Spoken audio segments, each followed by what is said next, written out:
6 p.m. Pakistan Standard Time. Assalamu alaikum. This is Radio Pakistan. The news read by Hassan Gilani. First, the headlines. Prime Minister says transition to cashless economy will improve governance and reduce corruption. Report of Senate Standing Committee on Law and Justice on 27th Constitutional Amendment was presented in the Upper House today. Foreign delegations have started reaching Islamabad to participate in the two-day International Parliamentary Conference, Speakers Conference.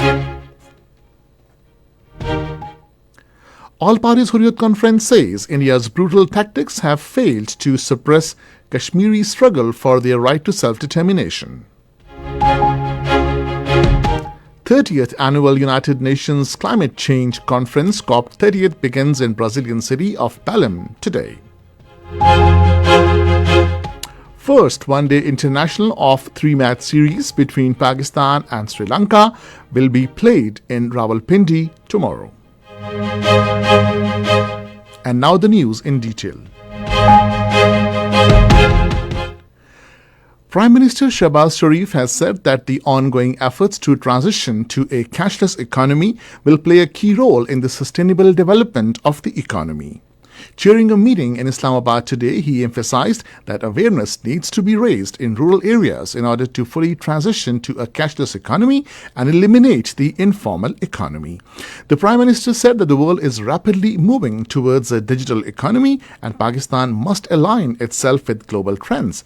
He also mentioned that for the first time in Pakistan's history, during Ramadan, funds for Benazir Income Support Program were sent to beneficiaries through a digital wallet.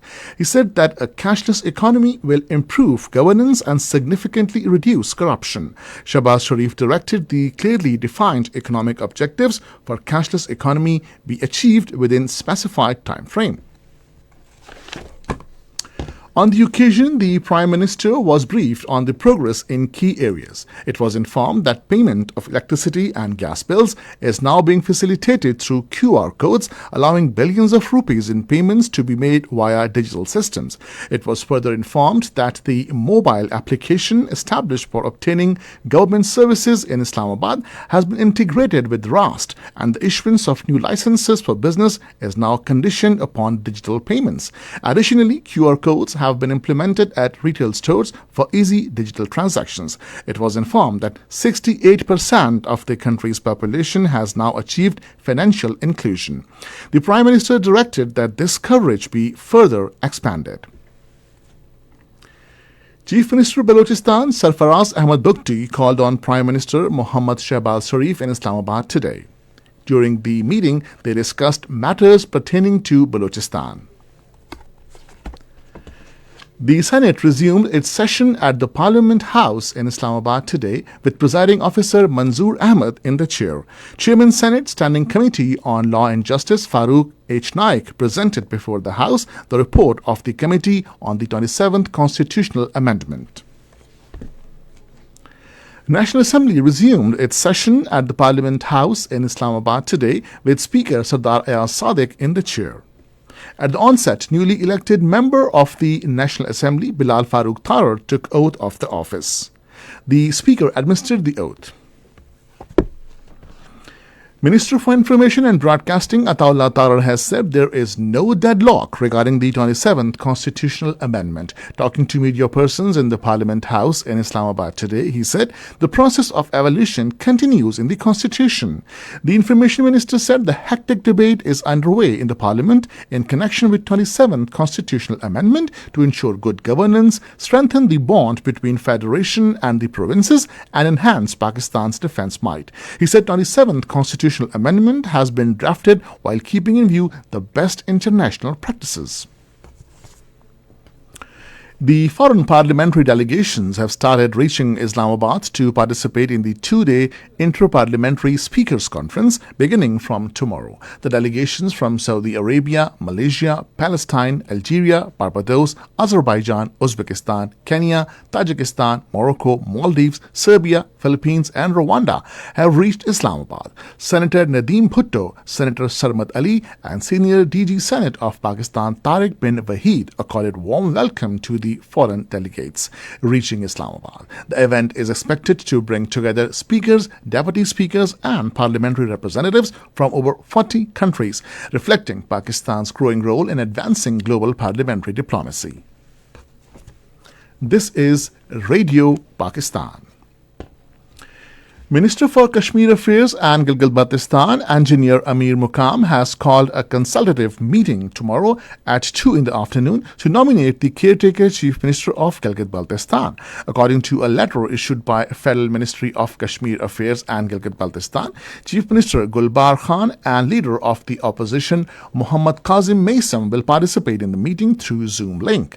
A single name for the caretaker Chief Minister will be agreed upon in the meeting. The term of the current government of Gilgit-Baltistan is ending on the 24th of this month, after which general elections will be held within next 60 days. The ceremony regarding Baba Guru Nanak Dev Ji's 556th birth anniversary at Gurdwara Darbar Sahib Kartarpur concluded today. According to Gurdwara administration, Sikh yatris from Pakistan and abroad performed their religious rituals during ceremony. The yatris will now depart for Ahmedabad under strict security arrangements, while Indian pilgrims are scheduled to return to India via Wagah border on Thursday. Meanwhile, Sikh yatris have expressed deep appreciation for the arrangements made by Pakistan. They said Pakistan feels like their second home, where they have received immense love and respect. King Salman Humanitarian Aid and Relief Center, in collaboration with the National Disaster Management Authority and its implementing partner Hayat Foundation, successfully distributed 180 tons of dates among flood-affected families across 8 districts of Punjab. This initiative is aimed to support vulnerable families affected by recent floods by providing them with nutritious food assistance. The All-Party Hurriyat Conference says the BJP-led Indian government and its administration have launched a war against unarmed residents of the Indian illegally occupied Jammu and Kashmir. According to Kashmir Media Service, Indian parliamentary forces and police have intensified house raids and cordon and search operations across multiple districts of the occupied territory, arresting hundreds of innocent civilians over the past few days. APHC spokesperson Advocate Abdul Rashid Minhas, in a statement in Srinagar, said India's brutal and unethical tactics have repeatedly failed to suppress the Kashmiri struggle for their right to self-determination and will continue to fail.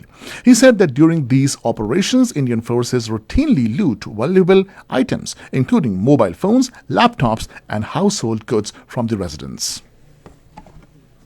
The 30th Annual United Nations Climate Change Conference COP30 begins in Brazilian city of Belém today.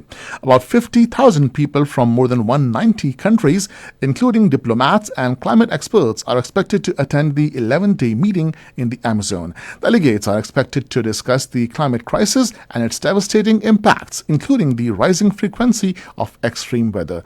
The hosts have packed agenda with 145 meetings planned to discuss the green fuel transition and global warming, as well as the failure to implement past promises. World Science Day for Peace and Development is being observed today. The day highlights the significant role of science in society and the need to engage the wider public in debates on emerging scientific issues. It also underlines the importance and relevance of science in our daily lives. The first one-day international of 3-match series between Pakistan and Sri Lanka will be played in Rawalpindi tomorrow. The match will start at 2:30 p.m. And finally, the weather.